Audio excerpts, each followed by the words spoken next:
pledge allegiance to the flag of the United States of America and to the republic for which it stands, one nation, under God, indivisible, with liberty and justice for all.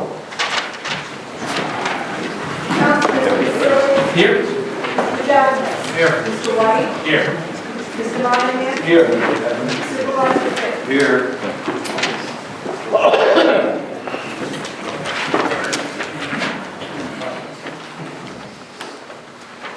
Okay. First, I'd like to take one moment to thank Chief Moore for loaning me his glasses. I forgot my glasses, so I was going to be able to jam up here. I'm kind of stealing them from him. So first up on public input is Susan Pugaris.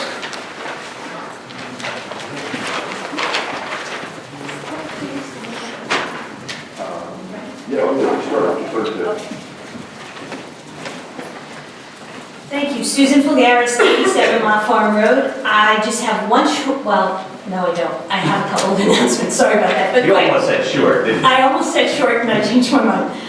On January, as Joan has pointed out to me, I did nothing but say June or July. On January 29th, next Thursday, here in this building, 22nd. not next week, the week after, 22nd. no, 29th, is the, what's the word? Our anniversary. It's our happy birthday, 150 years. I'm having a linguistic problem. That's the birthday party. So we're starting the committees. For those of you who would like to help us celebrate, please comment. Yes? What was the date? January That's a Thursday. 29th is a Thursday. Oh, okay, I think so. That. Now I have 3 different January meetings, and Mrs. Perini is correct. And I will give you the 22nd one. But on the 29th, what we would like to do is those of you who would like to participate in our birthday, and I apologize, my linguistics will not allow me to pronounce the sesquicentennial. Okay, so please, 6 o'clock here, January 29th. Now, the next meeting, as public notice, is Spectra AIM, the 42. What time was it on the 29th? 6 o'clock. Are they trying to make me mess my numbers up? Please keep an eye on me. Where Okay. Go ahead. I didn't drink or anything tonight. On the 22nd, which is a Thursday, Spectra AIM 2, the 42-inch high-pressure natural gas line that will start at the Cedar Flats compressor station, come through Stony Point, cross Route 9W, go into the river, and cross over into Westchester. The Federal Energy Regulatory Commission will be having hearings here. I would really like to make a presence in Stony Point. I think that these pipeline companies, some of these big concerns realize that federal law works beautifully for them. Because all they really have to do is notice it once, and then if you miss it, well, I noticed it. So I'm gonna get out there, I'm gonna pound the bushes, so to speak. I would like to see Stony Point show up. It is a 42-inch, almost the same height, round, as tall as I am, high-pressure natural gas pipe. That chippy will cross in the river, in the Ramapo Fault, in front of Indian Point. Has anybody got a match? But the 22nd, January here starts at 7. Here in the community center, and you have to be careful because as Bernadette pointed out, it's confusing. It's here in the Row building.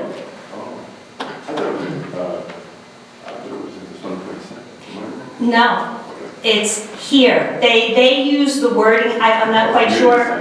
Right, I used the same wording the notice used, and I really should have used Stony Point Line. They just, Okay, it's here.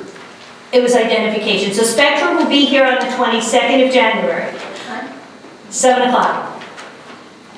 The following Thursday, it's happy birthday to Stony Point. We're going to start planning our events. For everybody who would like to come, everybody is welcome. Bring your ideas. We've got some fun, funky, even the school volunteered. They've got a marching band that I'm trying to figure out how we can march it down 9W Chief to the lighthouse. But it sounds like it's a little too far away, so. But it should be a lot of fun. Everybody's invited. We all need to come out and celebrate the birth of Stony Point. Okay, thank you. Thank you, Susan. Frank Simeon, / James C. Brown, you want both, or? We wanted to speak on the Letchworth proposal, I guess that comes later. On the Letchworth proposal? Yes, Yeah, we have a public hearing, so you're more than welcome to go. thank you. Okay, that's it on public hearing, but. Wait. Okay. Purchase order requests that are rolling around here, I want to explain a few of them. If I just wanted to explain a couple of them first. There's 3 emergency orders here. One is the purchase order to repair truck number 15 for the highway department, and it was also truck number 15, also truck number 11, with emergency repair as well. And then the police department, there was an auto repair emergency done by 4-star transmission as well. So that's the 3 emergencies. I just wanted everyone to know that. Just to put these on the agenda, we feel that kind of just ways to do it both ways, so we kind of put them in here and I'll just explain. First one, environmental construction is the hot box that is going to be put in on Letchworth site here coming into the baseball fields. And that was approved at one of the board meetings, so that's coming in, which is something we certainly need. And the other ones are actually, we're going to be voting, this is why I really want to say, we're going to be voting on these 2 vehicles, which are budgeted items, but they're high items, so we are going to have them on the agenda as well. So just so the board knows that these are in here. So I'm going to put these 2 out, if it's okay with the board, just until we pass to get it's on the agenda. So I want to just remove these for now, just so we have no confusion, so for the board, okay? And those were not, there was one last time, those are not the same ones. For the car? No, these are not, no, I mean trucks, absolutely not. Yeah. And I also just wanted to mention one of the things the board did. This is it's an old item, crystal clear pools that you put in for. This was the diving board that we had put in, but it was donated by. It was an anonymous donor donated the diving board, but this was just a few extra expenses, like some kind of electrical work and stuff, the health fees, and so I just don't want anyone to think that's close to diving board, almost $10,000. These are just the add-ons, so everyone knows. It's not a new expense; it's something old. I hope I explained myself clearly. Okay, I move that we accept the purchase order requests. Second? Okay, there's been a motion and a second. All in favor? Aye. Opposed? Motion carries. Order the bills. Here as well, I believe. Yeah, I'll make a motion to accept the bills as submitted. I'll second the motion. Okay, there's been a motion and a second. All in favor? Aye. Abstain. Opposed? Motion carries 4-1 abstain. And, I'm sorry. You want me to go back? No, Okay. that's fine. And we have minutes from the December 9th, 2014 town board meeting. I believe we all received them. Make a motion. Okay, there's been a motion. Second. And a second. All in favor? Aye. Opposed? Motion carries. Supervisor's report. We do have quite a few things on the agenda here with 2 public hearings, so I'll just mention a few items. Actually, not even a few items, just a few points. Today, Joe is not in the audience. Joe Carpenter. I just wanted to mention, recognize someone. We have Joe Carpenter, Dan Ferguson. A lot of us know Dan and Barbara Ferguson from Stony Point, Tompkins Cove, actually, who've lived here forever. And most of us know who they are. And Joe, who is Barbara's dad, turned 100 years old on January 11th last week. I know they had a nice party for him, and I believe it was at Fireside, correct? They had a great time up there. We wanted Joe to come tonight, but he was a little coming out with the cold and the ice, but so we did send him a card, and we do have just a little recognition, a little certificate here for him, celebrating his 100 years here in Stony Point. And we will be closing the meeting tonight in his honor. And I also, on a sad note, we will be closing the meeting in someone else's honor. We're talking about a 100-year-old man. We're talking about a gentleman, Mr. Ralph Goldsmith, who sadly passed away at the age of 102. He would have been 103 in July. He was one of our guest speakers at Memorial Day Parade. I believe it was about 2 years ago. I think it was his 100th birthday. And he did a great job. He got up there and just, he banged it out. He was an amazing guy and just a great Stony Pointer. And I believe, I'm almost 100% sure that he has spent his entire life here in Stony Point, growing up, right? So 102 years old. So God bless him. We'll be closing the meeting in his honor as well tonight. So, I just wanted to also mention how successful we had a meeting on January 8th on Thursday at the Farley School. We have to thank all the staff at Farley and the School Board of Education for allowing us to hold that there. And we wanted to just let everyone know we had an informational meeting on this gasification plan. This was something that we wanted to introduce the company, New Planet Energy, introduce it to the people so we had a face for the name of the company, and come in and tell us exactly how this plant would run. Not the environmental issues and everything else. The DEC is going to be the lead agency in the secret process, so they will be answering all of the questions, all the environmental questions, and emissions and traffic and stuff like that. They'll be doing studies like that for public hearings right here in town. So we will have every opportunity going forward to have that. We will certainly announce when the public hearings are. We met with the DEC last week and made sure that they realize that we want these to be held here in town. We don't want to be going up there or anywhere else. It's very important that we have them here. And hopefully this process will go along smoothly and quickly, and we'll find out if we get a great rateable for our town and a great economic boost to our taxpayers here. So we're hoping for the best, and like I said, that we're learning along with the people of Stony Point, with the people of the community. This is not just affecting Stony Point, this would affect all of Rockland County, especially North Rockland and our school district. So we're going to be working right alongside DEC all the way through this process. We're going to answer every question we possibly can, but I just want people to realize that the other night we had to answer questions on what they were presenting that night and questions about the business itself. So I don't want anyone in the audience to think that night or tonight that we were avoiding questions or hiding anything. We just have to be very careful. We have to make sure that we follow the process and that the DEC, who we will be working very close with, will be answering every question as far as environmental concerns. So please just bear with us when we get through that. And I thought I wrote one more thing.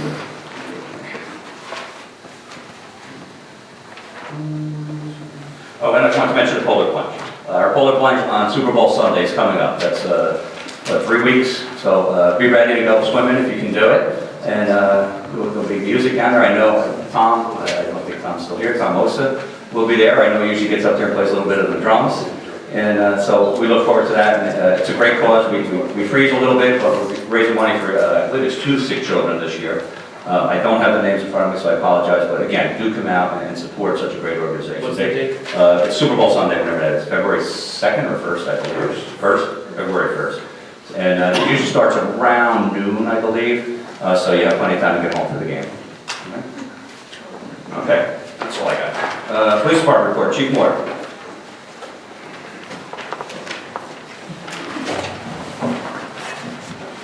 Good evening, Supervisor, members of Town Board. Happy New Year. You should have in front of you the monthly report for the month of December. Calls for service 734. Number of reported accidents were 27. The rest were 28. We had 1,374.3 gallons of fuel use, 99 traffic summonses.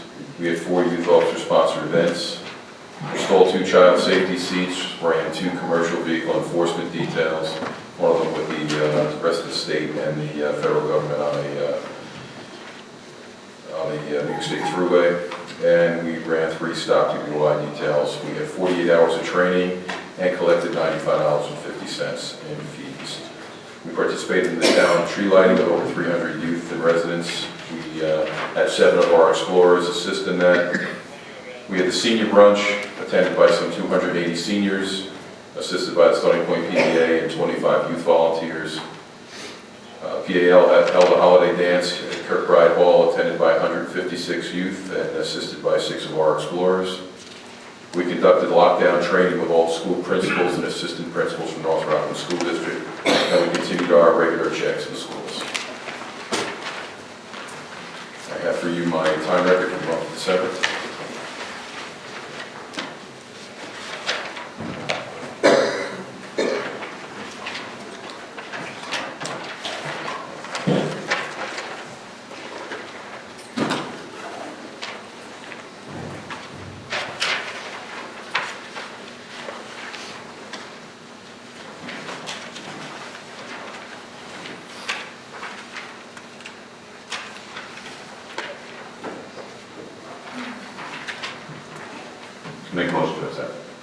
Second.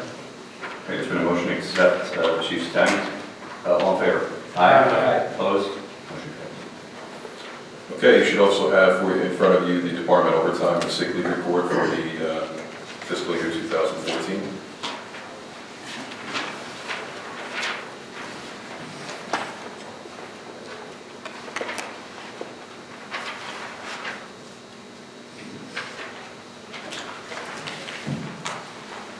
Make a motion to accept the sick leave.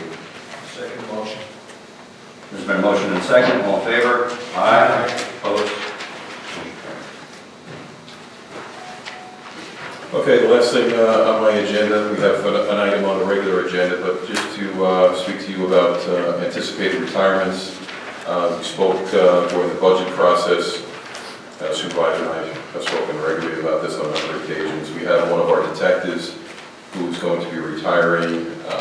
Right now, it looks like at the beginning of March, unless an opportunity presents itself before that. We also have our communication aide, Bob Huslinger, who's put about 25 years of service in with the town, who's told me of his intentions to retire as well. So I've already started to canvass for his position and look to move forward with that, but just to bring it to the board's attention. Obviously, we'll be sitting down talking about the police retirement and the process that we normally go through on that position, but just bring it to your attention as we start meeting the year. That's what I have for that. Any questions? I don't, but I'll make a comment. Mr. Hustlinger, I believe he's 87, correct? 86, 87. I think he's 87. We tried to get him to stay till at least 90. I told him he was really letting us down. But I know Bob is probably the only person in town hall who beat me up the stairs at 87 years old, and he gets up there, I tell you. But I just wanted to say a few good words about him. I know the Hustlinger family my whole entire life. I know Mr. Hustlinger. I asked him, I said, what are you going to do? You can't sit home and watch TV, because I know that's just not his style. He has a lot of plans to go visit family across the whole country, so we wish Bob the best. You couldn't ask for a nicer guy and a better employee, so we're going to certainly miss him, and we'll certainly have to have a little something special when he does leave. So I just want to say a few good words. Thank you. Okay, thank you, Chief. Golf course report? How the rounds this week? Sounds not good. I have no report this, Thank you, Dave. Department reports, I'm assuming they've all been handed in order. And no correspondence? No correspondence. Okay, that being said, we'll go right into our public hearing for the Letchworth Village zoning amendments. And I know Max is here to address the board. Oh, you need that, Max? I'm sorry, I rolled it all the way back there. That's okay. Thank you, So I actually brought a one large-scale colored copy of a graphic that I prepared, which is really just representing cross-sections. It's not very large, I was so going to say, that's a large one? so I did provide about 30 copies with Joan, if anybody would like a larger one to have. Where we are in this process is we have gone through several informal public hearings. You've asked and referred this to Rockland County Planning, the Town of Stony Point Planning Board. You've received back their recommendations. I'd like to go over those recommendations tonight. And really now where we are is at the point where we're performing a statutorily required public hearing. This is a hearing that is required by law prior to adoption. Essentially, you know, a lot of iterations of this process have proceeded so far. We started with a draft law that was developed in conference, a few of us together here, and we gave it to the town board. The town board discussed it. The town board held an informal public workshop. The public commented on it.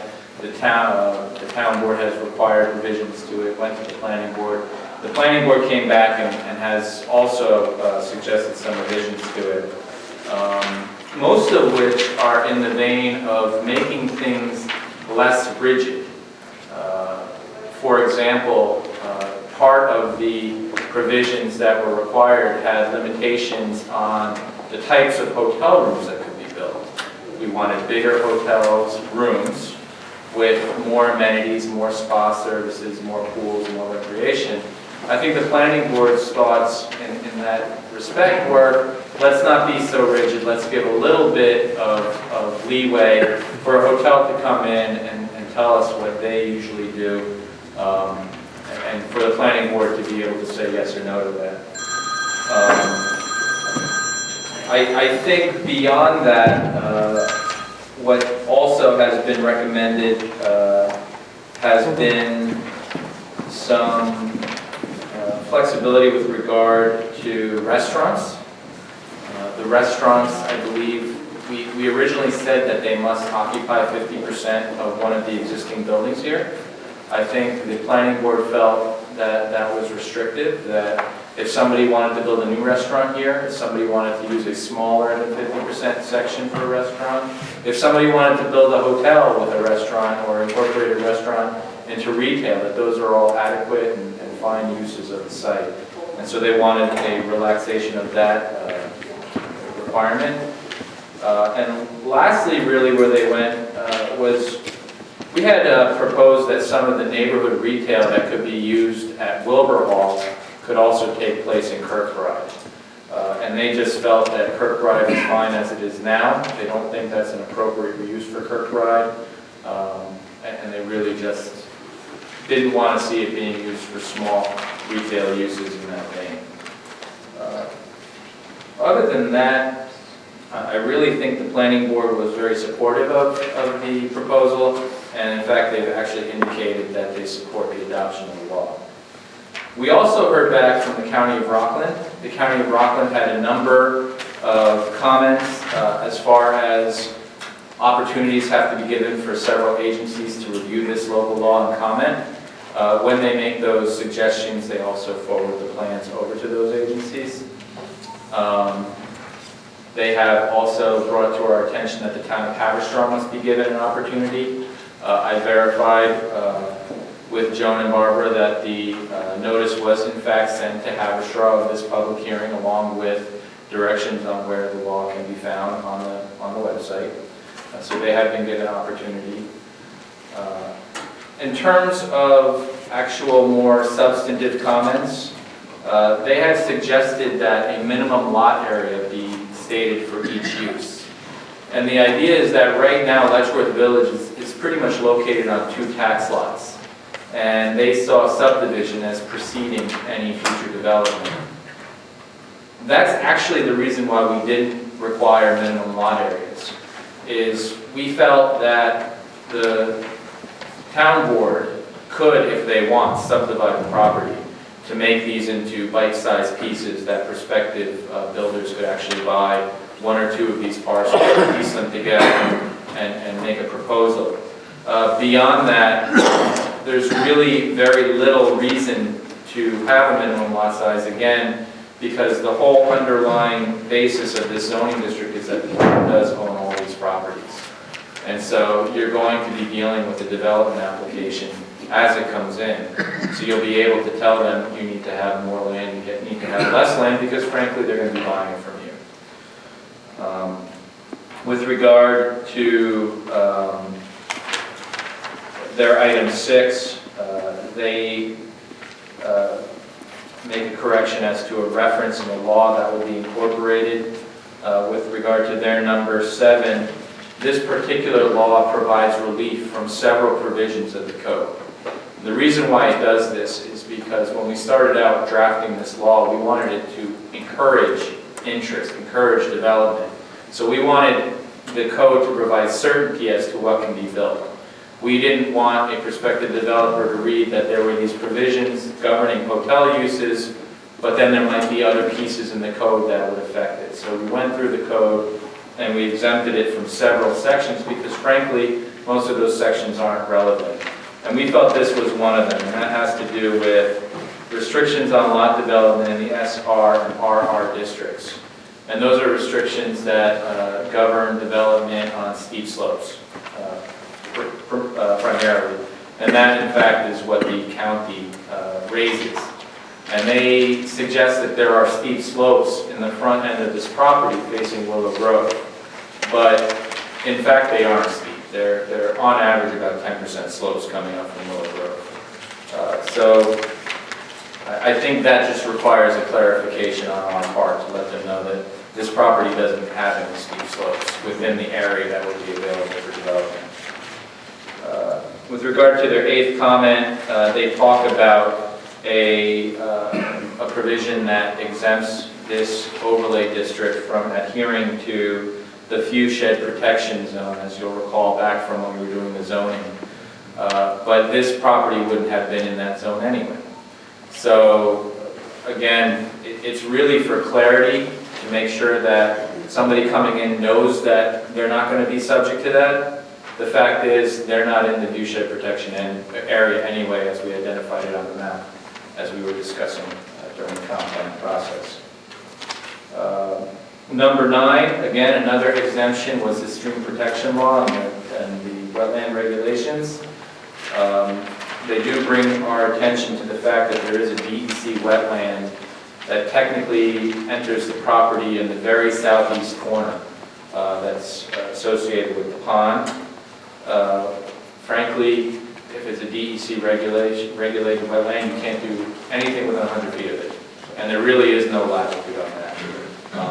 We've worked on several projects with the DEC, and they just never give latitude for disturbing stream or wetland buffering.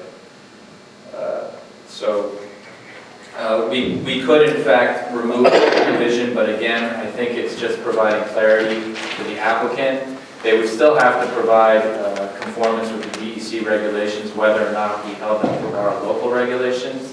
And our local regulations do not trump DEC's wetlands. They simply add another layer of security to the town. Should DEC allow a disturbance, the town could then come in and say, no, you can't do that. Planning board would say that. In this instance, it's really not necessary, again, because you as the governing body decide eventually when you go into contract with a potential purchaser about what can be built as well. With regard to number 10, they raise an issue of height, and specifically that we are proposing regulations to hotel height in 6 stories, where all the other uses in this district are 45 feet. And I think we had a long conversation about hotels and height here back in November. And it was really at the request or at the suggestion of this board that that's how height be dealt with. The idea being that a high-quality hotel, such as the Pearl River Hilton, the Blue Hill Hilton, is what we're looking for, and to restrict height in a manner that would require a zoning board of appeals to weigh in on variance or something to that effect wouldn't be in the interest of attracting those users to the site. That being said, there are landscape requirements as far as the appearance of the site and the landscaping of the site. And those would be relevant in the case of even a 6-story hotel. That being said, I thought it was also necessary to show the board or demonstrate the board sort of how this 6-story hotel being constructed on the site would relate to different views. And I really chose 3 representative views in this cross-section that I posted up here. And the one on top is really how the view relates to somebody driving on the Palisades Parkway. And this would be relevant coming northbound, coming over the top of the hill, as you approach the, I guess it's the Fieldstone School in Haverstraw. And you're looking off to your right. And you're actually looking further off to your right than you'd imagine. It's not like it's just over to the right. You're really looking at probably about 30 degrees off the road through trees along the parkway itself. And that's really what you're showing here. Once you're getting past that tree buffer, however, you are seeing over the school district site, over their play fields, over the soccer fields, before you get any other interposing vegetation. But there is vegetation along both sides of Willow Grove. and then the site would rise. You'd have a few buildings presumably remaining in front of this hotel, although I suppose you could locate the hotel further down the hill. It would probably be less impactful if you did so. And so what you really would end up seeing, I think, is possibly views of the hotel from the parkway through the trees at an angle, and it would be intermittent views as you're going through the trees. In terms of Willow Grove Road, it probably will be more impactful. We're going to be closer to the site. That's the second cross-section down. But you'll see that the buildings that are closer to the road, so when you're talking, this one here is actually an unnamed road. It's one of the Greek letter buildings. It's the one that's further off the road as you're coming up Patriot Hills Road. There's one that's a little deeper, and that's the one that shows up on this cross-section. And what happens is when you're looking up the road, not only do you have the vegetation right along Willow Grove Road, but you have these closer buildings that are really going to block the bottom stories of where the hotel is. And what you'd probably be left with is views of the top 2 stories of this 6-story hotel, peeking over the existing buildings that are further down the hill. Lastly, the last view I wanted to look at, even though it's less traveled, is the residents on that road that are right across the lake and the fairway there. And that's the bottom cross-section that I looked at. And I actually have not only that road, but the road directly up the hill from that road, Hidden Hill. I looked at both of those homes and how that would affect. There's actually a good amount of buffer between those homes. There's the buffer that's along the west side of Knapp Road is not quite as high as some of the trees on the west side of the fairway, but there is some lower ground story vegetation there. And then you have the golf fairway, and then you have additional trees before you hit the existing Letchworth Village site. So again, it wouldn't be a clear view of the hotel. You would probably see it, you would definitely see it in the winter months, but again, it would be a view through the trees of the building. So again, when we talk about the 6-story building, it's going to be important, regardless of what type of building is built here, that is architecturally sensitive to what's here now. Fieldstone, gambrel roofs, those are the roofs that are pitched on 4 sides or on all sides. The architecture, repeating the architecture, whether it be the arch window tops and the colonnades, that is already required by code. Architectural review is required by code, and we think that with that, we're confident that there won't be significant adverse impact to the visual resources of the area. If you disagree with that, remember, you're still lead agency under seeker, even if you've done a neg deck. If you disagree that there will be a visual impact, you must rescind that previous neg deck and require additional reviewing. But if you're confident that, again, this is going to be an isolated site, it's not going to be visible from a lot of areas, then you can proceed under that original neg deck. That being said, the purpose of tonight's meeting is really to hear from the public. Can I ask a question on this building? Sure. Visualizing the building. Okay, I'm trying to think where it's going to be. Where the whole end, where the green is, you're coming up in the road there. It's going to be at the lowest level. It's pretty flat there. When you're coming in the front gate, you're coming in the main road. Which building are you This talking? 6-story. I put a concept, I picked the place on the site that I thought it would be most visible. So I put it down actually right here next to the row parking, just on the edge of the row parking, which is pretty much the highest part of the site that you could put it. That is also close to the road. So you have it on top of the high side. It's elevated. It's 6 feet, I put it 72 feet above the ground. I put just a cubicle building. It's not going to be built that way. Yeah, no, I understand. But I put a cubicle building 4 times the size of Kirkbride footprint. right at that site, and that's how I assess the impact. Assuming, trying to visualize it, assuming that was the case, where would parking be, front or back? Wouldn't it have to be in the front if it's set back? Again, I mean, the idea that I approached it with was to put a rectangle, a box, where I thought it would be most visible, and then do the impact analysis from there. I think somebody coming in would have, first of all, they'd be coming in with a much more attractive building than a box. And then, yeah, they would probably look to build, I would imagine they'd look to put the parking behind the site. They probably want something beautiful to drive up to. You can do a wedding, something like that. But that would be up to the applicant, and that would be up to you, frankly, because again, this is not going to happen in a vacuum.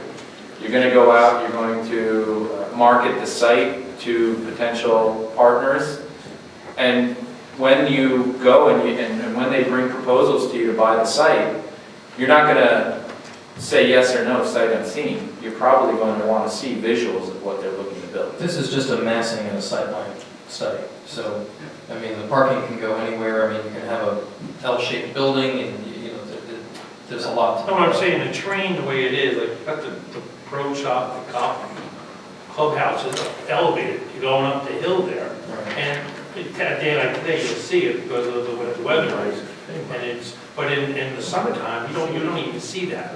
If you're coming up the Palisades, you can see the high holes, only because it's opened up in the trees. Right. So the only place you're really seeing is either by the pond or being on Willow Grove Road looking in. So to be, but being elevated up, like you say, in a higher thing, if you're putting it like kind of flat down behind like one of those greens there, and then there's the hill behind it, it keeps it lower, and it's more hidden than it is, for example, putting up like where the clubhouse is. Right. I mean, you got, you know, they can put in berms, they can dig down. Yeah, I'm trying to visit, I mean, this is a nice picture, but. Yeah, it's basically, I took what I felt was the worst case. I mean, how can I make this as visible as possible, and then see how it related to the surrounding area? It can't go, you know, it can't go any higher really than where we are here now. But it could go lower. Oh, certainly. If it went right behind Kirkbride, it would certainly be less visible. You would have the trees right there blocking. Kind of where you have it, actually, it's really close to that area. It's actually right where, across from the courthouse. Okay. But it could go on this side as well. You know, I mean, if you wanted to do something in connection with the golf course and the Yeah. catering hall up there, then It could go- you could put something right on this side. Provided that I think we raised it before as far as whether or not the town has taken recreational monies for this building, and that's really a legal question for the attorney about whether you would be able to sell row. But certainly any of the other buildings that you haven't used or haven't used for recreational purposes are available for development, so you could certainly have put it right next to this building. Or where the courthouse is, or across the street from the courthouse, which is the location I chose. Just to make it perfectly clear, we do not have anything lined up for this property right now. This is something that we want to make sure we're ready in case we do have someone. You mentioned a few, views from the Palisades Parkway, that we're, way across from Haverstruck. You mentioned we have to look over some trees, some, other buildings that are over there. You forgot to mention that if the state gets away and the town of Haverstruck gets away, they'll be looking through Ferris wheels and big water slides as well. Yeah. Just wanted to bring that up. Although you would probably get a hotel very quickly thereafter. Well, this is what we're talking about. If we were to ever receive, if Haverstruck were to receive the Legoland, which the state seems to be pushing very hard. I mean, they just got $500,000 to take down a few buildings over there. I know that I believe Legoland got $3 million from the state for some kind of grant. So someone's pushing it, and listen, if it works, we'll find out. We're going to learn, again, we're going to find out if this can possibly be done. Would it be a great thing to bring, to fix our parkway and our infrastructure and our streets around here? Hey, that's all great, Danny, but let's make sure it works first. However, yes, if there is something like Legoland across the street, that certainly increases the value of our property across our street, here. So that's why we want to be ready, we want to be prepared, we want to make sure that a developer is not deterred from coming here simply because they're going to go through this process for the next 2 years. We want to be ready and waiting for it. So I thank Max, I think you're doing a great job on this board as well. It's been a long time, so at this time, unless any of the board members have questions, we'll open it up to the public. Mr. Simeone, you have a question? Thank you. And if you could just state your name for the record. Of course. My name is Frank Simeone. I live with my wife Jane Brown on Willow Grove Road. It's just up from Letchworth. We're kind of next door to Dunkin' Donuts. I have just a couple of points I'd like to make. The first is a minor item. I read the Turner Miller's proposal. As I see it, well, it refers to Letchworth as having been a psychiatric hospital. I think people who are from here know that's not true, it never has been. It was for the developmentally disabled. It's a minor point, but to people who've lived on this road for many years, and I've only lived here about 35, I'm not one of the old timers. I think it's important that the original use of the campus be noted correctly.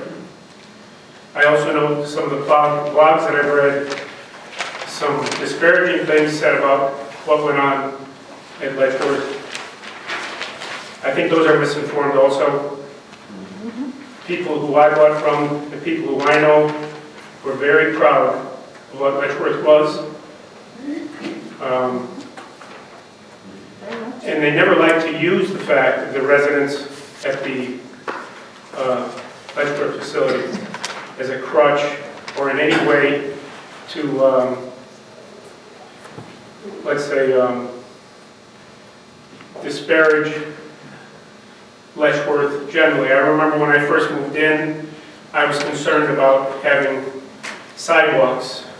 Your chief of police probably knows me as someone who's maintained a long file with your police department on littering, noise, particularly motorcycles on the weekend. Take the opportunity to note that. We have a noise ordinance in this town and it's not enforced. And most particularly speeding on Willow Grove Road. When we first moved in, and there were plans to change the gas station, which used to be called Phillips, to the shortstop that it became, I wanted to suggest at a hearing such as this, that with the lack of sidewalks on Willow Grove Road, and the fact that there were still residents, it might not be smart to have an increased use, at least not too much. And one of the residents who, neighbor of ours, warned me off against saying anything at all about Letchworth and the residents as part of an argument that I might make in this town board. And that kind of was a lesson to me in sensitivity, and I think it's important that we, as a town, be proud of what went on at Letchworth. And I have no shame at all. I think to equate it to Willowbrook, which you may have seen in some of the blog sites, is absolutely inaccurate.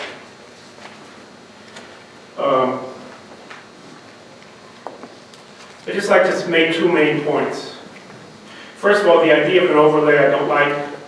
I understand that the town board will be the quote developer by virtue of the partnering that your expert here proposed. I'm not a big fan of your golf course. I think a lot of things that were done there were not for me as a resident. It was not a pollution-free zone, it should have been. You have 6-minute tee times, so that someone like me who would only care to golf if I could walk, I'm completely out of the picture. You're bringing people in from I don't know where to golf there. They're not people like me who can afford to golf there anyway. My wife works, I work, I'm a lawyer in Suffern.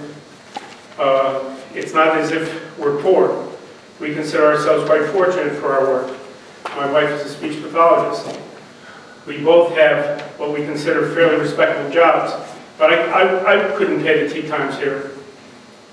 And I don't know who can. And frankly, I think the way the golf course was designed and planned, I'm an old friend of Fred Willander's from the fire department. He's heard an earful from me about what Club Harbor did, how I think they sold you a bill of goods. So to me, the idea of an overlay is not a good idea, and I'm not assured by the fact that you as a partner in the future owning the property, you or some future board, would be able to make sure everything was done right. I think that's exactly the opposite of what happens. no disrespect to you or your predecessors. I just think we all know the political process is a very difficult one for people where you sit to stay clean and with the long-term view of the town only motivating your decisions. So that the idea of an overlay concerns me. You're basically saying to a developer, you can come in and as of right have certain privileges or certain development possibilities. I think it's a bad idea. I think you're doing it backward. I think we should wait to see who comes to us. If Haverstraw is going to have a level land, bad idea, I think, but I don't think we should be the ones to rush in and say, well, we'll have a hotel and a convenience store there. The last point I'd like to make, and this is really my main point, has to do with how this process is occurring. This should be regionally developed. We all know how LDCs work, pilots work. Basically what happens is the municipalities race against one another, compete against one another to lose their tax base. I've been a lawyer for many emergency service departments in this county and I've seen it happen. An LDC comes in, or an IDC, or a pilot, and because in this case it would be the town of Stony Point and the town of Haverstraw and compete to see who could offer the better deal to a developer, our emergency services don't get the tax base they need. Taxpayers such as myself and other people in this community, we end up carrying the load. So I think anything that happens should proceed first with the town of Haverstraw as a partner. I realize that there may be political divisions. I realize there may be reasons Mr. Finn can't sit down with Mr. Phillips. Sad as it is, that's, I guess, what we live with. I don't think it's right. I think whatever happens here should be developed jointly, and I would say the same thing to the village of Haverstraw. But the fact that your consultant came in here and said, well, the village of Haverstraw could come here and speak too, that's no comfort to me. Thank you very much. Sir, can I just ask a question? I just want to make sure I'm clear. What is your actual suggestion? Because it seems that you have a My suggestion is we not have an overlay plan. We wait until someone comes forward, and then we decide how we want to develop this. And if there is going to be a major development, that I think Stony Point and Haverstraw should join so that the developers know, whoever they are, good, bad, or indifferent, that they're going to deal with two governmental units, that being Haverstraw and Stony Point, and they're not going to be able to play or compete one against the other. You're opposed to the amusement park concept for that level? Yeah, and I'm a little hurt by the fact that that's considered, in other words, we have to hurry up and get a good hotel in here because otherwise we're just going to have a fair... That's nothing like... We started this process long before that. We started this way before that. You know, We've been waiting for 16 years for someone to come in here. You know, a bag full of cash. I realize I'm sort of an old timer. 16 years is not a long time. Tell that to the taxpayers. I will tell it to the taxpayers. I'm one of them. I have neighbors who are very upset at what's happened to taxes here. And I feel fortunate that I can pay the taxes here. But that doesn't mean that we should rush into any development proposal. And I'm sorry, I think you are. I think the whole idea of an overlay is to rush. Well, thank you for your comments. Thank you. I just wanted to make one more comment. We've worked with Sumi over the years. I know the ambulance corps as well, so I know on that basis. But for him to stand up here tonight and say that Supervisor Finn did not sit down with Supervisor Phillips, don't believe everything you hear out there. I've had meetings after meetings after meetings with Supervisor Phillips, whether it be about Legoland, whether it be about the gasification plant, or whether it be about anything else, school district, anything else that the two towns are working together on. We are one community here. We're in North Rockland. Do we get along all the time? Absolutely not. There's always problems. There's always going to be, and not only here in Stony Point or Haverstraw. That's anywhere where you share a school district where we have a $210 million budget. Unfortunately, yes, the newspaper is right. and it sells stories, that we're enemies and everything else, but for you to stand there, so you had your time. I haven't read the newspaper. Okay, so I know nothing about so you what didn't you speak to me because you just said that I can't sit down with This Mr. is supposed to Phillips. be a public hearing, I should give the public a chance to speak and not respond to Well, wait a minute, that. I'm talking to George, you have your for chance. myself. Sir, I'm not gonna argue with you, but you made a comment here and I'm gonna Read the respond. newspapers. Listen, I don't know why the town of Stony Point and the town of Haverstraw haven't joined up to develop this. I don't know why. Maybe what I said, I'm sorry if I accused you wrongly. I don't know. I'm just suggesting that should happen. Okay, and we all agree with that, and that's something we're trying to do. I just don't appreciate it when someone sits there and says that I can't sit down with Supervisor Phillips. When you didn't read it in the paper, you didn't hear from me, so who'd you hear it from? Mr. Phillips? No, Let's move no. on. But I've seen how IBCs and pilots and LDCs have worked in other areas of the community, and I know that it never helps to have towns or villages compete with one another when you're dealing with a I agree. developer. Rather, present the united front. And this overlay will not do that. I agree. Okay, I agree with your LDC. Well, I don't agree with the LDC. I don't believe the Ramapo worked out too well with Many of them their don't. ballpark, so I totally disagree with you there, but this is not to get into the debate here. Susan? I'm sorry, George, you had your hand up. Sorry, George. See, somebody can. Once in a while, let it go. Susan Fulgaris, 87 Mott Farm Road, Tompkins Cove.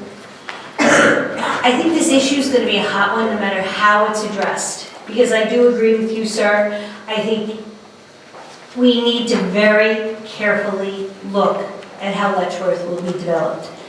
I do know after the last 10 years of attending town board meetings, planning board meetings, special meetings, that the zoning in Letchworth has been going on, the discussion has been going on that length of time. And it is a conundrum. Let me state for the record that Lego Lands is going to follow along with one of my other projects over my dead body.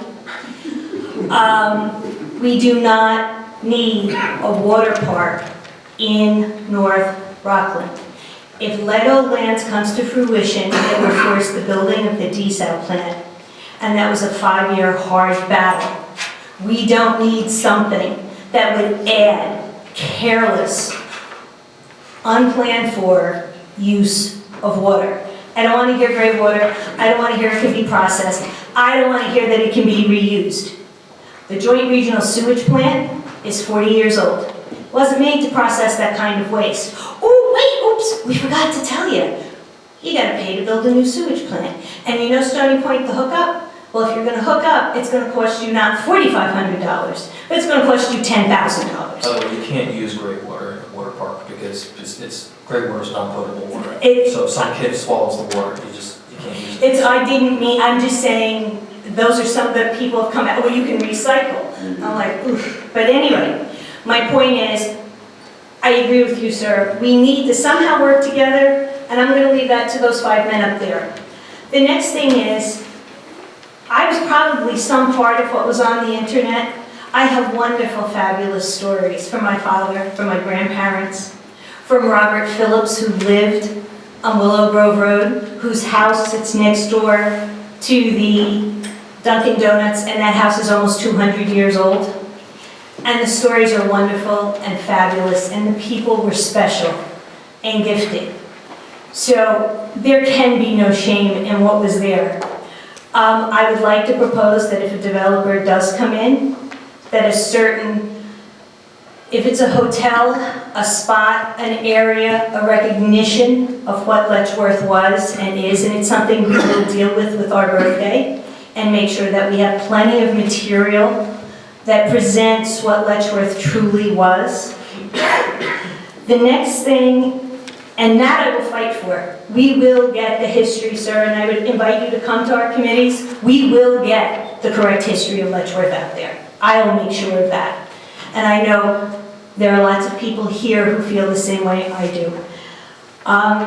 So I would ask that if we look, that we note, and I saw it and I went back and I reread, that we're going to ask them to maintain a historic or build to a, I should have underlined it, I didn't, but to design in that way. I've got a few, I don't believe it's. An 18-pump gas station? 18 pumps? That's huge! We don't need 18 pumps, guys. but it's in there. Drainage, slopes. Does anybody remember what that road out there looked like when the storms came through? If you don't, I got some great pictures. I can show you 5 feet of water sitting on Willow Grove Road. There is a flooding issue, drainage issue here. I'm not an engineer. I don't need to be. All I gotta do is go get the pictures. And it's on Haverstraw side, it's on Stony Point side, it's in the North Rockland side. We have drainage issues here. And maybe it's not steep slope. I'd leave that Frank Collier, that's his specialty. But the point of it is, we have a drainage issue. The next is traffic. Has anybody informed the Palisades Interstate Parkway that they gotta work on the parkway? I'd like to see how we're gonna put 7,500 cars here. I don't know if that's that one yet, but I wanna see how you're gonna get them off exit 14 and 15. The other thing that I don't think, and I don't know, is that we're not addressing the fact that eminent domain will need to be used going the breadth of Willow Grove to Filer's Lane to make the road wider for the traffic that development of this area will definitely bring. The road will have to be widened. Willow Grove and Filer's Lane is a tough one. It's one of the reasons this property hasn't been developed as quickly as it could have been. It's a harsh reality of life. People are going to lose front, side, and backyards. And we need to go into that with our eyes wide open. Has the town board, one last comment about Legoland, and then I gotta let it go. Do you know there's no paperwork on it? I can't find a permit, I can't find a grant application, and when I can't find a piece of paper, either I'm not trying hard enough or we've got a problem. But where's the grant application? How did they get $500,000 to tear buildings down without a piece of paper? But anyway, Good question. I would like somebody to, can one of you guys figure that I out? wish we had the answers. All right, Because Now- if we did, we'd do the same thing. oh, I don't look good in stripes. Okay, I mean, get in line. yeah, okay. If we're gonna build, I don't wanna hear we're gonna put a college here. I don't wanna hear we're gonna put a religious institution here. If we're gonna build on this property, I want them to pay taxes. Okay? Let me put that out front. I'm a financial bigot. I'll be the first one to sign the paper and tell you I am. We cannot afford to take something this beautiful and develop it and not have it contribute to the community. And we have to work very hard. Because if this develops, and if you bring in more people, we need more police officers. And police guys are my favorite people. We need more fire people. Do we need another firehouse? Do we need bigger fire trucks? Do we need more ambulance? Those are all services that as taxpayers we have to pay. And better yet, if we bring something like that in, do we have to build a bigger sewer plant? So these are all services that we, the taxpayer, have to pay for. And all I'm saying is if we're going to build on this property, that this property has to pay for itself, they have to be a taxpayer, and we can't afford to give anything away. And one more piece of historical, I didn't write these down in correct order, I apologize. What are we going to do about the Berlin Wall? Because my 2-car garage is packed so full that I cannot put another piece of historical information in it. But we have got the Berlin Walls in front of the courthouse. If we're going to develop that, wonderful Boy Scout was going to build this beautiful brick sidewalk, and think that we've got to get hold of him and get that stopped. But it's an important piece of history, my God, it's the Berlin. It will be. Excuse me, sorry. It will But be. it's the Berlin Wall. So we need to know now, anything that gets developed here has to have a portion set aside that will pick that wall up, encase it, make sure it gets put in the right spot, and it's protected. And I guess I'm going to be at every single one of these meetings, and I'm going to make sure that Letchworth history is preserved, our Berlin Wall is taken care of, and that the entity pays taxes. I have to leave those of you who can discuss the zoning and so forth far better than I, but we need to remember, if the property is developed, we need more police people, we need more firemen, we need more ambulance, Mr. Brissing needs 17 more people and a few more trucks. And our Parks and Recreations, Karen Ann needs a left and a right hand. We need support people if this property gets developed. That comes out of taxpayer salary. This property must be able to support itself, and if we develop it, please God, no Legoland Hotel.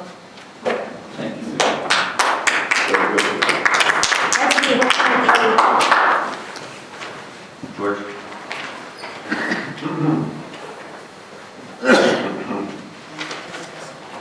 Good evening, board members and public. George Patanovic, 597 Old Gateway Road. First of all, I want to thank you for, I know this public hearing is required, but also that you adequately posted the information and made the documents available to the public, so I appreciate that. I think you've done, I think the purpose of this, I think, is good, and I think you've tried to follow through with the purpose as stated in the proposed zoning. As other people have said, I think this is a tremendous economic opportunity. It's an aesthetic part of our town. It's something that we have to do carefully, although it's been, I think, 18 years since we originally bought the property. I was, as you probably know, I was involved in the Master Plan Committee back then, and the Master Plan Committee was kind of winding down in 1996 from the last Master Plan that we had. And at the time, the state was offering us the property to the town of Haverstraw to Stony Point, and we didn't know, really what to do with it in terms of a master plan at that point. We knew that the town was interested at the time of building a golf course, and so we zoned it as like a specialized recreation zone, primarily for the reason of keeping people out who would not have a right to go in there and build by right something else until the town had a chance to really adequately consider what it wanted there. So we got the golf course and other uses since then. But it's certainly long overdue for us now to start to see this as an opportunity for the town. And I know that some efforts have been made to market it.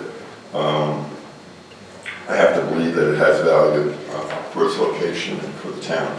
So I do think this is an important effort that you're undertaking.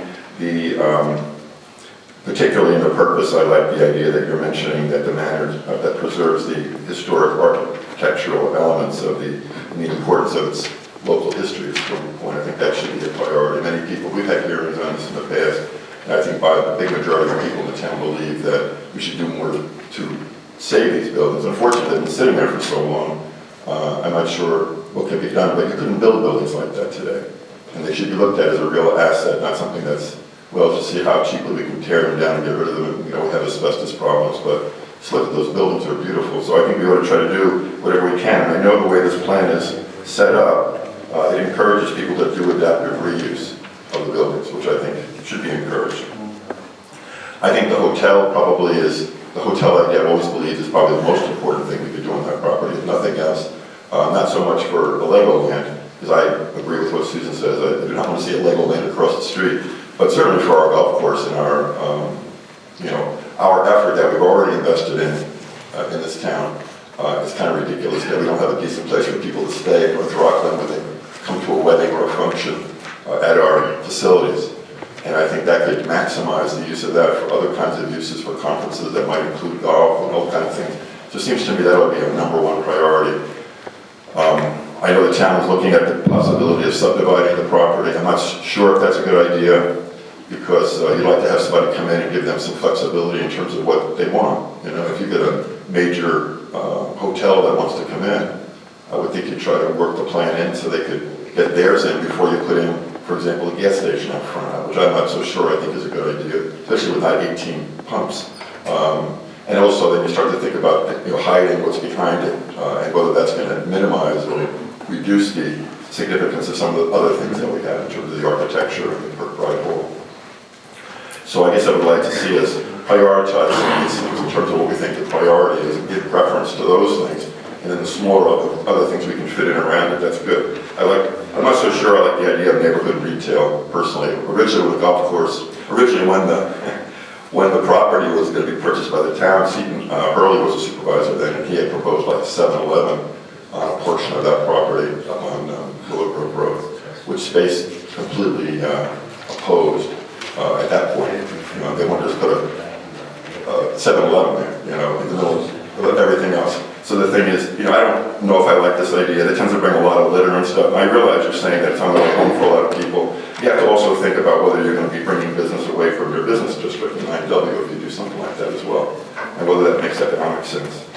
I've always felt the film production studio, which is one of the ideas, was a viable idea because we're so close to New York, and it doesn't require a lot of the heavy trucking work that a lot of other businesses would. Film studios, making television commercials. You've got buildings with load-bearing walls that are adapted for that kind of use. You don't have pillars in the middle, you have load-bearing walls. Those are kinds of uses that seem to fit with the architecture. And the idea of a skating rink of some kind, indoor skating rink, that might be a recreational but also a benefit for kids. Obviously it'd be a moneymaker, but something like skating, something like that could be also used in a building that would be adapted for load-bearing walls. The gasoline station, I don't know. I see what you're trying to do. You're trying to make it adaptive, and I like the idea that you're trying to make it adaptive to the architectural style, which I think is good. You go to some communities, and even the 7-Eleven, I think in Parkridge, New Jersey, they turned into, you see that looks, I mean, they don't put a stupid 7-Eleven there, they put a nice 7-Eleven. So I'd like to see the town do more of that kind of thing. If a retail store wants to come in on 9W, let's try and make them come up with something a little bit different, rather than the same old thing, And after 10 years, starts looking pretty ratty anyway. So we can do things like that, and I think that's a good idea. I think a lot of the gas stations come with convenience stores, though, so they, I don't know, that's sort of the way they do them today. They're not service stations, so they're gas stations. But 18, it seems like 18 pumps seems like a lot to me. Is that, each pump is 2, or is that like 18 separate pumps? I don't know how that works. One on each side. One on each side, okay, so you're talking about 9 pumps? 9 pumps? Right. It's written as maximum fueling position, so Yeah. yes. It's 2 per. 2 per pump, right? Yeah. Is it Well, the size of nine. this on 9W? It's 18, so it would be 9, It right? would be 9 pumps, yeah. Okay. It seems like a lot. I know that's 3 and 3 and 3, but it seems like a lot. Again, I wouldn't want that to limit the uses of the other property. I guess that's the only thing I'm concerned about. If somebody said, oh, I put a gas station there, well, what does that do to a possibility for a hotel? And I guess the idea was that you would put them on the east or west side in front of Kirkbride Wall, right? So you're thinking it wouldn't hide it? Yeah. That's correct. The gas station would be limited to the site in front of Wilbur Hall. Oh, So nothing can happen in front of Kirkbride. nothing could happen for it. In front of Wilbur Hall would be where the gas station But is. isn't that where the hotel was going to be? No, the hotel could be anywhere. Oh, could be anywhere. Could be Okay. anywhere. Yeah, I would think a hotel would want to be closer to the road personally, but I don't know. I guess I think that's more of a priority personally.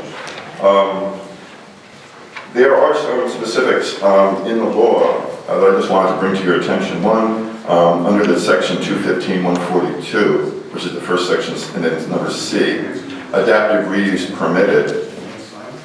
Any application for an incentive use to be contained within an existing former Letchworth Village structure and with less than 4,000 square feet of exterior site disturbance may be approved by the building inspector subject to the following conditions, and you list the conditions there. No modifications being made to the exterior of the building appearance. So I wasn't sure if 4,000 square foot exterior site disturbance meant, can you modify the building to 4,000 square feet, or that's just the exterior of the land that's outside the building? So is that because everything would happen within the building, or that's an exterior modification? No, that would be limited to parking, landscaping, patios, porches, stormwater infrastructure, fully screened dumpster, utility enclosure. Okay. So it's making the site ready for use of the building. The building has to stay the same. Yeah. I think it's good. I think what you've done, I think, is an important thing. It probably should have been done sooner if you look back on it. And I think that is to try to identify the kinds of things that you would welcome there. I agree that, when a developer's looking for a place, they don't want to come in and fight the town on zoning issues. They want to know that you want certain kinds of things and you don't want certain kinds of things. So I think that alone is a good idea. I guess my thought about not having the planning board involved is you don't need site approval on these things, I realize that, but that also tends to eliminate the public input portion of it. And I guess by saying the building inspector can give these uses, I would like to see the public have a chance to review what's being proposed there, just because it's such a unique property, to not just let it go through as a building inspector decision. That would be my thought on it, that even though it would not go through the normal site plan review, I'd like to see some discussion about what's going to be proposed there. It's not a tremendous piece of land, and I think it would be good for us to know what's going in there before it's approved. So you have planning board approval is required for any permitted uses in subsection C. That shall be authorized by the planning board subject to procedures and standards. And, let's see. So the site plan would be required, issues of a building permit. So you have an incentive for people to come in and build within the adaptive reuse of buildings. So I like that idea, to retain the buildings. The limited architectural review will be limited only to the exterior with stone, try and keep that kind of use. In section G, you talk about the fieldstone significant architectural design elements, and that at least 3 of the following architectural elements have also been incorporated. But in the narrative, on page 12, towards the bottom, it says architectural standards. It says these 3 elements should be incorporated. So I didn't want to see the word should be. I think it should be must be incorporated, at least 3. Because you get a list of different kinds of architectural components that could be included in a building. And on page 12, you'll notice on page 12 it says should be incorporated. I guess that's your narrative, right? But the actual law says at least 3 of the following architectural elements have also been incorporated. I like to see must be incorporated to be clear. In other words, we want to have at least 3 of these 6 choices, whether they're gambrel roof, revival, porticos, multiple aligned, or evenly spaced vertically oriented windows, different things, to at least have 3 of them. Just to be clear that that's what we're looking for. Under lighting, I don't know what 12,000 lumens is. I think it's important not to overlight things and stick them too high up so you're lighting the whole sky up. This claims that we're up to 12,000 lumens, which I guess I was looking on a chart of Internet Max. I wasn't sure. Is that about a 150 watt bulb, or is that? Yeah, that's about 150 watts. Okay. It's a night sky friendly lighting load. Yeah, so that didn't seem like it was too excessive. However, the height of 30 feet seemed excessive, that it could be as high as 30 feet. That seemed like an awful high. That actually was a limitation. So when you do parking lots, you usually go higher than 30 because you can do multiple heads and cast out. Oh, I see. So 30 is actually a night sky friendly for parking. Oh, it is, for okay. Commercial. Yeah. Okay, it seemed high to me, but I thought 20 cents better. Think about it as less than 3 stories on a building. Right. That's the height of the land. Okay. And, let's see.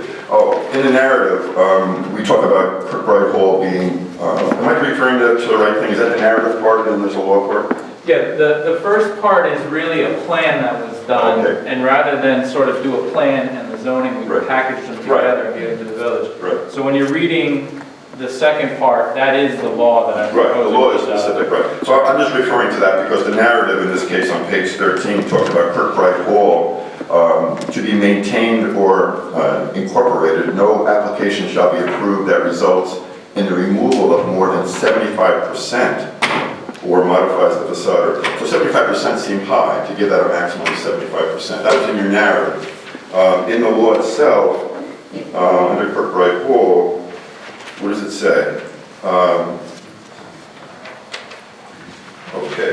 It says on the last page, I think on page 5, it says Kirkbride Hall, the exterior of Kirkbride Hall shall remain unmodified except for the northernmost 25% of the structure. So I don't know, there seems to be a difference in what... That's right. So the original plan contemplated, there was some iteration. Oh, this is okay, so there is a difference. So the plan is where it started, and there was a lot, as you know, we had an early informal meeting. Okay. We met actually we met with Space, Representative Space, early on, had his input. We had the town board provide input. So some of these things have evolved from that narrative. Okay. So and we ended up with 25, where originally we started at 7. Oh, that's better. Yeah, okay, good. I agree with it. I think the 25 made more sense than the 75. Okay. Okay. So I guess what you're trying to do also is get anybody that comes in to contribute towards putting some kind of sign out front, right? It sounds like you're trying to get them to pay for a sign out front, right? By either contributing towards it or a fee that they would pay towards the property that would go towards a sign. I agree with some of the comments Susan made. I mean, Legoland to me doesn't make any sense in a county where we have water issues like this. I would encourage the town to become involved in that process. I did call Howard Phillips up about that about a week ago or so, maybe just before New Year. The last week of December, and asked him if there was anything in the file on that. And he claimed there was nothing in the file in Hammersville at all. My comment to him was, how does the state give you like $3.5 million and you don't have anything in the file? So I'm thinking it might be with the Rockland Business Association or someplace else. But you ought to get a copy of the application that they made, at least how they were describing this property. I'm sure they had to get something. Maybe James Lucas can help you get that. I mean, this is done through a state agency. I have to believe that it's foilable and that you ought to read up on it exactly. There are a lot of people who are concerned that this has already gone through the environmental review process, but Supervisor Folks told me that there's nothing at this point. So it hasn't been. The problem with state agencies getting money like this, though, it almost tends to make it look like they're endorsing something before it even came to the public for review, which I don't like. I mean, I understand they're trying to give them money for an incentive. This may or may not even come about. I don't think it means that the project is even going to come about. But I guess the seed money, or the money they gave them up front, was to like clear buildings and prepare the property, is that what it is, or to study the feasibility of it? I believe the 500,000 for the town of Haverhill was to remove 2 buildings. 2 buildings, yeah. So, my understanding anyway. Yeah, it's an issue for our town. I think we have to be engaged in this process. If they're going to widen Willow Grove Road and take 20 feet away from the frontage, say on both sides, I don't know, to make the road wider to accommodate something like this, that would have a big impact on our use of our side of the property, and whether you're going to put a gas station out there in front or whatever, it would be 20 feet closer to whatever else we're doing. So I think we want to find out what that's about and whether or not we think it is an advantage for us. I don't know if it would be. I certainly don't think it would be from the standpoint of if it requires us to build a desalination plant in Rockland County and double our water rates for the benefit of Haverhill to build this. I don't think it sounds like such a great deal. I think a lot of people in the county would be concerned about that. So I told Supervisor Folks the same thing. Okay.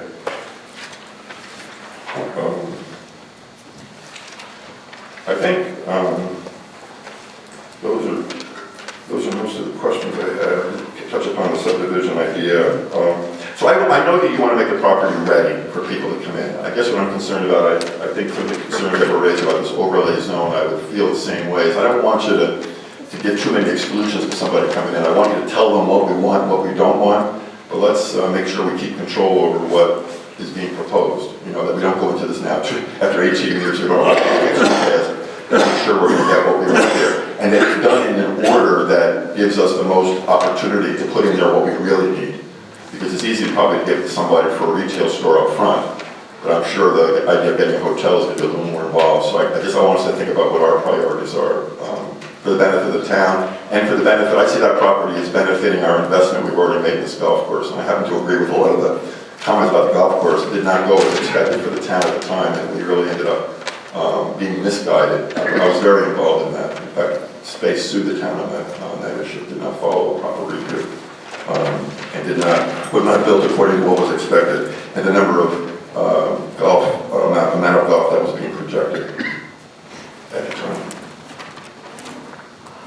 Okay. I guess I want to ask you also, is this hearing going to stay open, or are you planning to close it tonight? I believe we're going to keep it open tonight. Okay, good. No, Max? Oh, we're not going to vote on it tonight. Okay. It's up to you. If you feel there needs to be more opportunity for public comment, we can keep it open.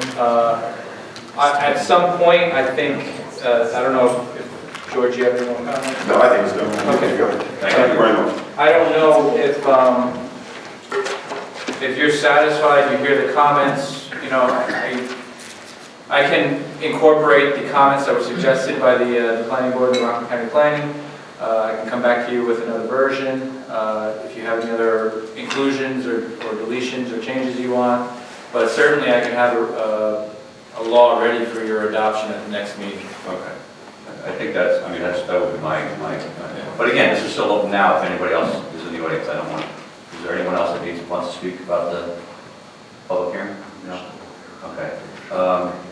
So I think that's a good idea. I think we should wait in 2 weeks. Max will have everything back to us. Our next meeting, we'll make a decision and move forward. In the meantime, it's up to the board. Do you want to keep it Will open? the hearing stay open? That's what we're asking for. Want to leave it open? Okay, it's fine. So we'll leave it open to the 20th, whatever the next meeting is, the 27th, I believe. And I think Anita wants to. Ma'am? Can I ask one question? You just have to do it that mic only because it needs to be on the record. Or yell it really loud. You don't want to They probably yell it out.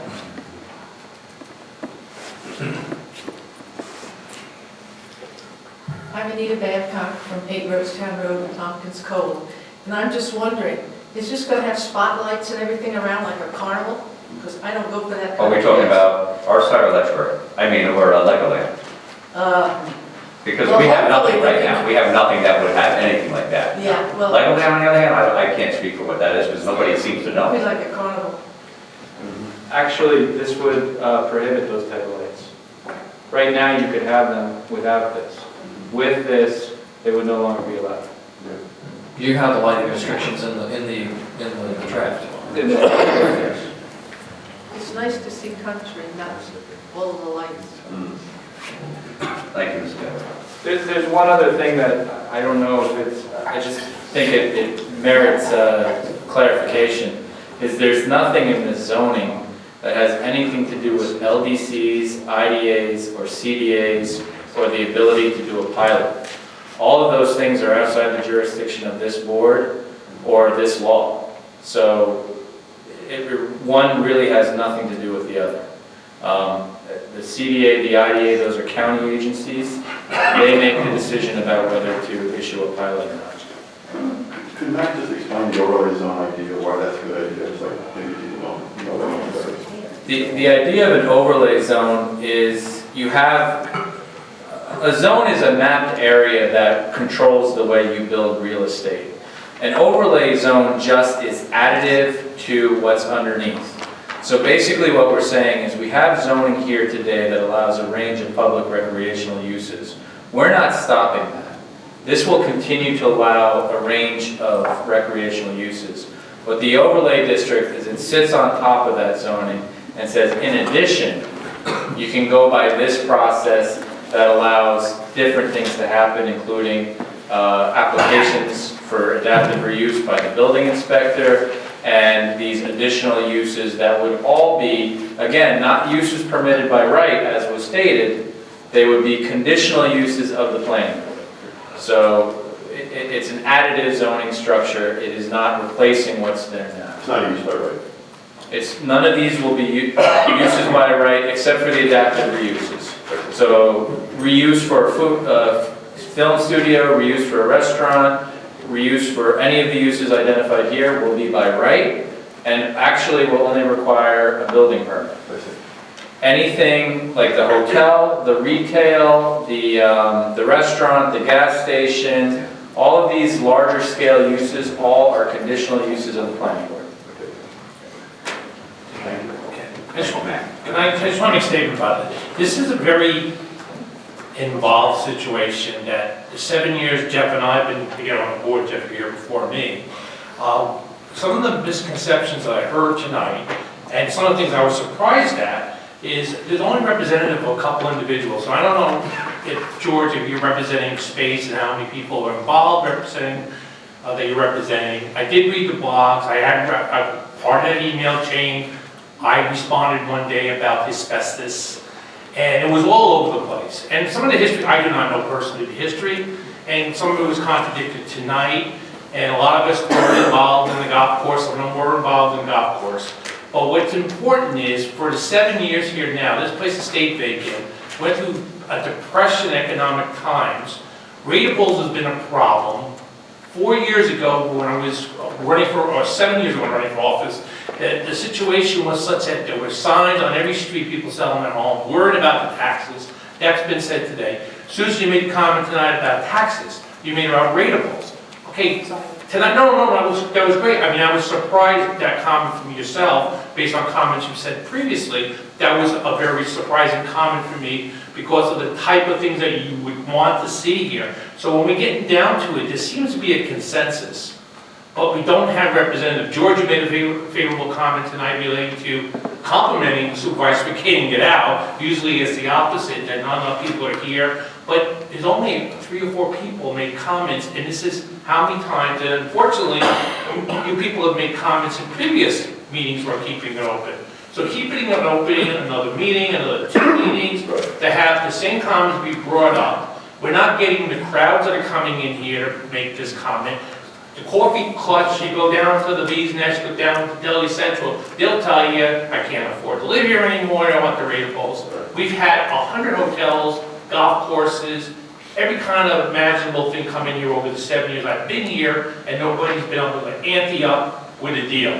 And then there was comment made of us moving too quickly, and there was comments all over the place here. From a standpoint of identifying some of the potential uses, yeah, we're not all going to agree on all the uses, but it's a start. Two is, what have we heard in 7 years? We've heard golf courses, we've heard conference centers, we've heard hotels.